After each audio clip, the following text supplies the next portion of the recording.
এখানে আমরা সলভ করব একটা ডেটাবেসের MySQL পার্টের কোশ্চেন নাম্বার 1 যেখানে আমরা তাকে ডে নাম্বার 1 ও বলছি। তো ডে নাম্বার 1 এ কি রয়েছে? একটা টেবিল দেওয়া আছে যে টেবিলের নাম রয়েছে স্টুডেন্ট টেবিল আর তার মধ্যে কিছুগুলো ডেটা রয়েছে। আর এই যে টেবিলটা রয়েছে এই টেবিল থেকে 10টা কোশ্চেন রয়েছে, 10টা কোশ্চেন এক এক করে সলভ করব। তাহলে প্রথম কাজ হচ্ছে তোমাদেরকে MySQL কে ওপেন করে নেওয়া।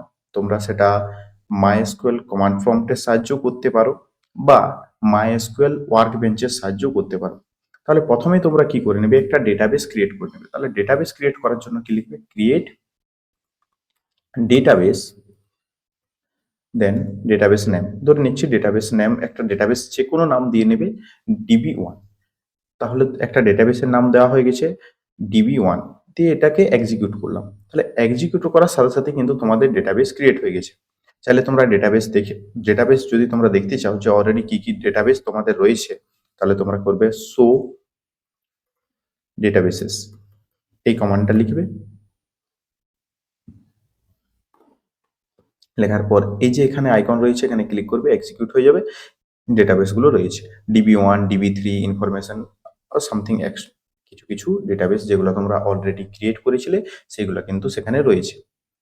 নেক্সট কাজ হচ্ছে তোমাদেরকে যে ডেটাবেসটা তোমরা ক্রিয়েট করলে, ডেটাবেসটার নাম কি DB1।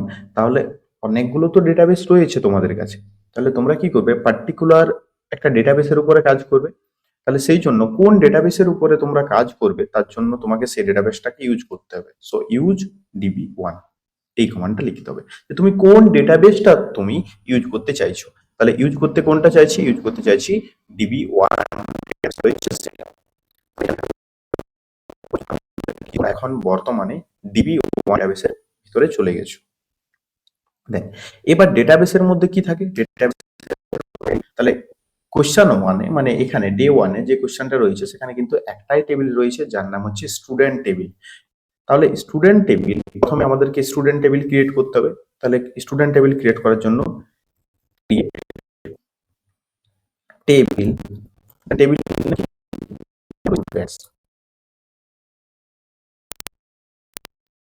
রয়েছে দেখে নাও।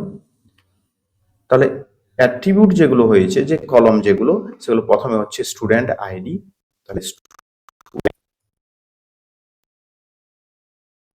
এখানে যে ডেটাগুলো রয়েছে সেগুলো কিন্তু সব ইন্টিজার টাইপের। এই যে 1 2 3 4 এই যে ডেটাগুলো রয়েছে ইন্টিজার। তাহলে এর ডেটা টাইপটা কি? এর ডেটা টাইপটা হচ্ছে ইন্টিজার টাইপের। আর কি আছে? আর আছে নেম। তাহলে নেম, দেন কমা দিয়ে লিখলাম নেম। নেমের টাইপটা কি? নেমের টাইপ হচ্ছে ভ্যারক্যার।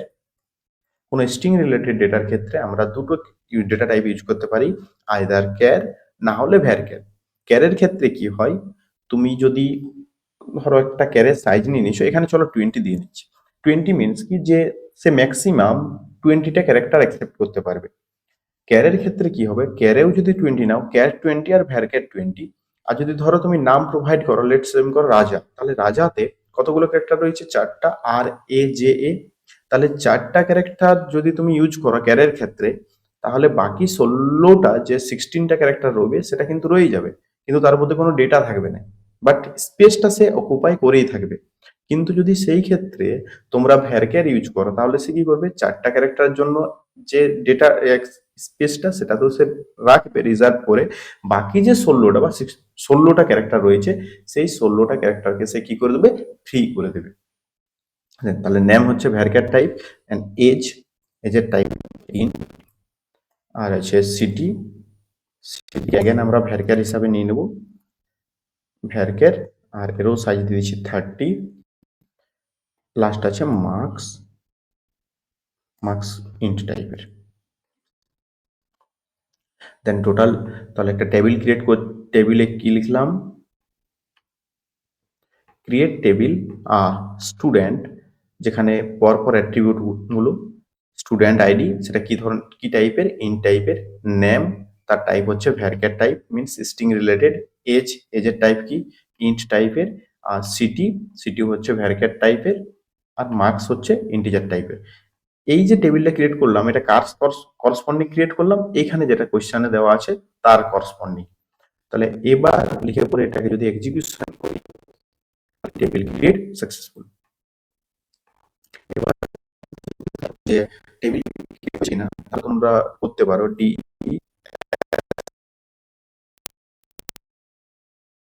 Table name. টেবিল নেম হচ্ছে স্টুডেন্টস, ডিসক্রাইব স্টুডেন্টস দিয়ে যদি রান করো তাহলে দেখো কি কি ফিল্ড পেয়েছে, স্টুডেন্ট আইডি, তার টাইপ হচ্ছে, এগুলো ডিটেলসটা দেওয়া আছে। নেক্সট কাজ হচ্ছে যে এর মধ্যে ভ্যালুগুলো প্রোভাইড করতে হবে এক এক করে। তাহলে ভ্যালু প্রোভাইড করি। তাহলে ভ্যালু প্রোভাইডের জন্য কোন কমান্ড ইউজ হয়? ইনসার্ট, ইনসার্ট ইনটু কোথায়? স্টুডেন্টে। স্টুডেন্টের কোন কোন অ্যাট্রিবিউটে? Student, student ID, comma name, comma age, comma city, comma marks. এই পাঁচটা অ্যাট্রিবিউটে student ID, name, age, city আর মার্কস এখানে ইনসার্ট করব। কি? ভ্যালুজ, ভ্যালুজ ইনসার্ট হবে। তাহলে ভ্যালুজ গুলো কি কি? প্রথম হচ্ছে 1, এখানে দেখে নিই 1, অমিত 18, কলকাতা 85। তাহলে 1, নেম যেটা স্ট্রিং রিলেটেড সেটা সিঙ্গেল কোটের মধ্যে লিখব, অমিত, দেন সিঙ্গেল কোট ক্লোজ, দেন 18, কমা জাস্ট কলকাতা সিটিটা, দেন মার্কস হচ্ছে 85, দেন ক্লোজ করে দেবো, দেন কমা। একসাথে যদি মাল্টিপল ভ্যালু অ্যাসাইনিং করতে চাও তাহলে কমা লাগাবে, দেন নেক্সট ভ্যালু আবার লিখতে শুরু করবে। নেক্সট যে রোটাতে রয়েছে, যে সেকেন্ড রেকর্ড বা রো এর ভ্যালুটা সেটা এখানে। তাহলে এটার মধ্যে রয়েছে 2, নাম হচ্ছে রিয়া, এজ হচ্ছে 19, দিল্লি, মার্কস হচ্ছে 90।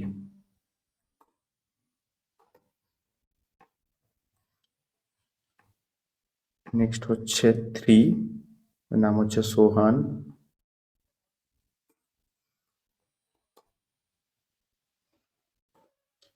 17, হচ্ছে মুম্বাই, মার্কস হচ্ছে 78।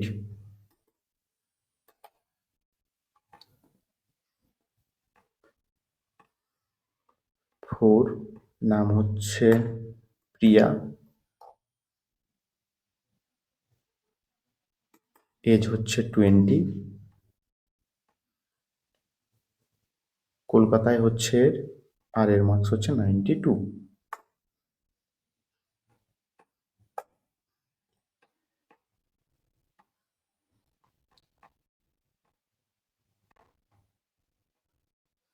5, এর নাম হচ্ছে রাহুল,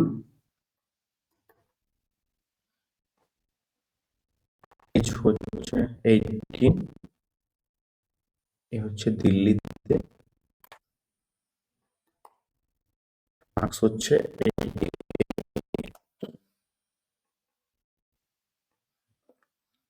নেক্সট হচ্ছে 6,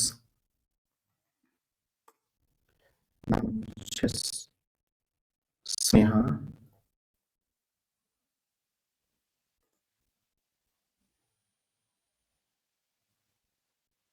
এজ হচ্ছে 19,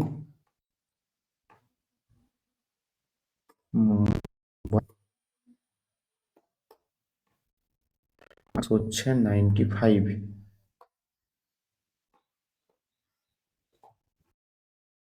7, নেম হচ্ছে অর্জুন, মার্কস হচ্ছে 21, কলকাতা, আর এটা হচ্ছে 78।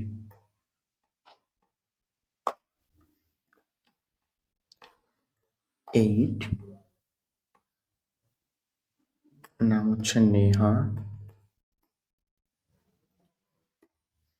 এজ হচ্ছে 18,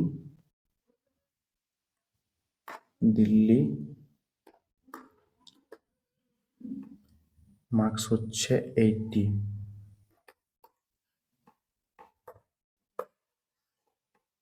নেক্সট হচ্ছে 9,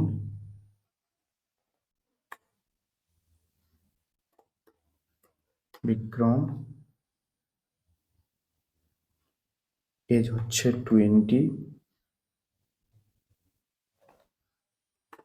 মুম্বাই, মার্কস হচ্ছে 85।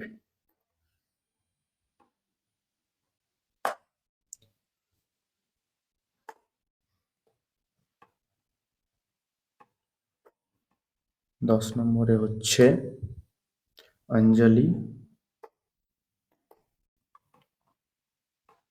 এজ হচ্ছে 19, সিটি হচ্ছে কলকাতা, আর মার্কস হচ্ছে 89। Then complete, semicolon. এবার এই টোটালটাকে সিলেক্ট করে এখানে এই বোতামে ক্লিক করব।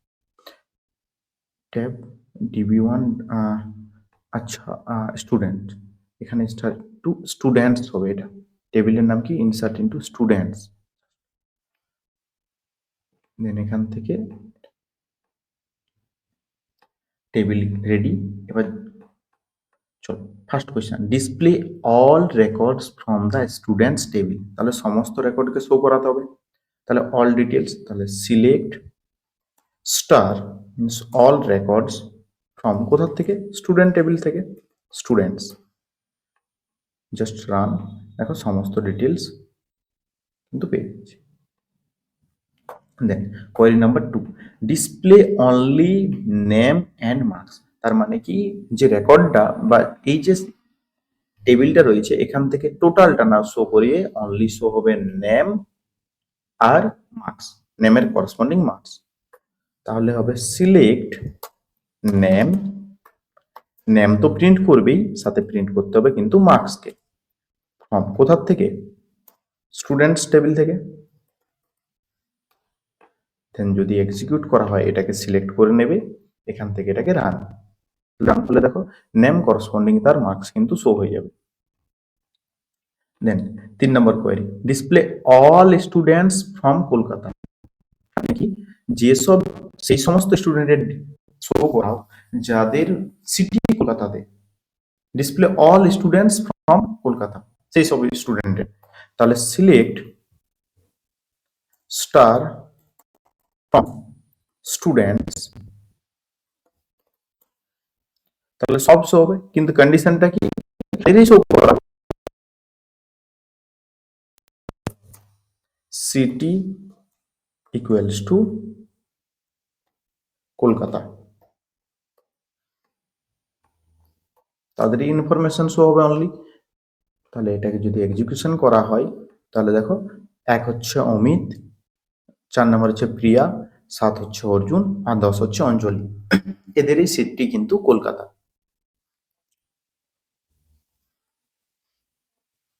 দেন next query, so all unique cities, সমস্ত ইউনিক সিটিজ বলো, মানে কি কি কি সিটিজ এর স্টুডেন্ট সেখানে আছে। তাহলে তার জন্য কি করা হবে, সিলেক্ট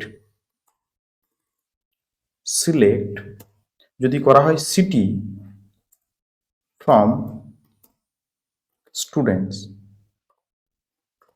তাহলে এখানে কি করবে, সমস্ত সিটি প্রিন্ট হয়ে যাবে। দেখে নেওয়া যাক, সমস্ত সিটি, কলকাতা, দিল্লি, মুম্বাই, মুম্বাই, কিন্তু রিপিটিং হচ্ছে, দেখো কলকাতা দুবার। আমি চাইছি কতগুলো ইউনিক সিটি আছে এটা দেখতে। তাহলে ইউনিক সিটির জন্য এই যে সিটি আছে তার আগে লিখে দিতে হবে ডিস্টিংক্ট,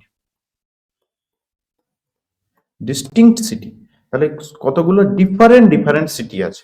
এবার যদি রান করা, এটাকে যদি রান করা হয় তাহলে দেখো সমস্ত ডিস্টিংক্ট সিটি, কলকাতা আছে, দিল্লি আছে, আর মুম্বাই আছে, এই 3 জায়গারই স্টুডেন্ট কিন্তু এখানে অ্যাভেলেবেল আছে। Then next, show unique age, তাহলে এখানে সমস্ত ইউনিক এজ কে শো করাতে হবে। তাহলে সিলেক্ট ডিস্টিংক্ট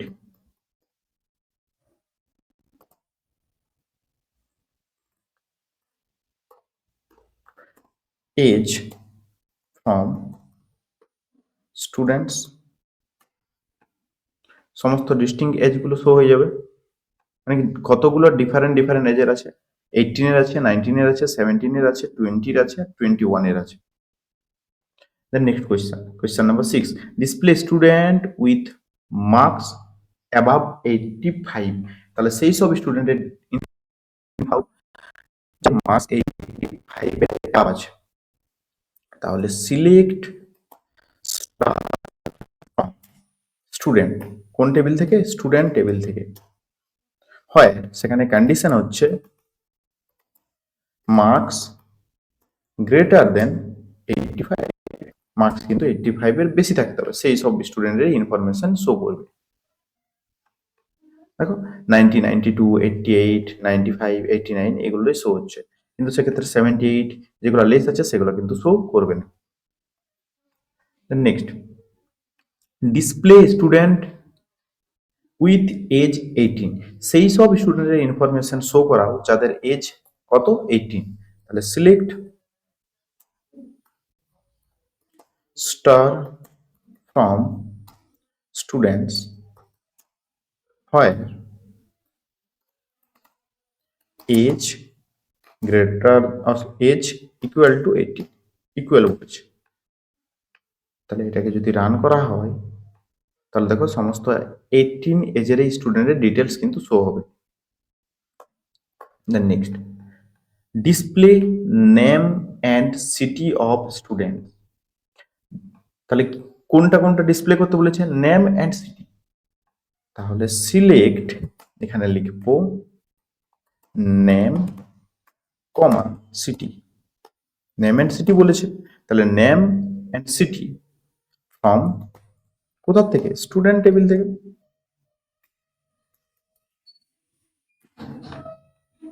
অনলি নেম আর সিটিকে শো করতে বলেছে, name corresponding the city. Next, display student ID and name, তাহলে এখানে দুটো জিনিস, এখানেও সেম কোশ্চেন কিন্তু এখানে স্টুডেন্ট আইডি করসপন্ডিং তার নেম শো করতে বলেছে। তাহলে সিলেক্ট স্টুডেন্ট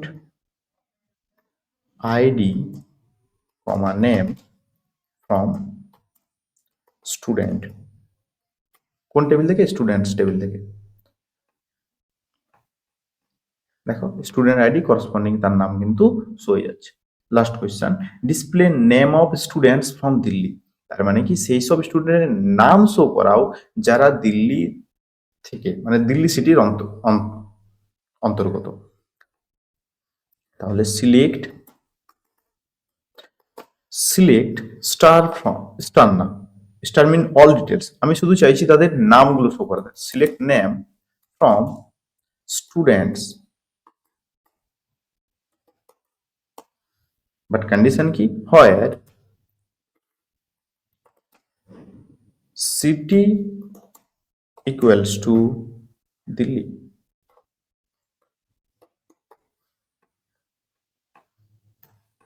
তাহলে সেই সব স্টুডেন্টের নাম শো হবে যাদের সিটি হচ্ছে দিল্লি। দেখো রিয়া, রাহুল আর নেহা, এখানে দেখে নেওয়া যাক।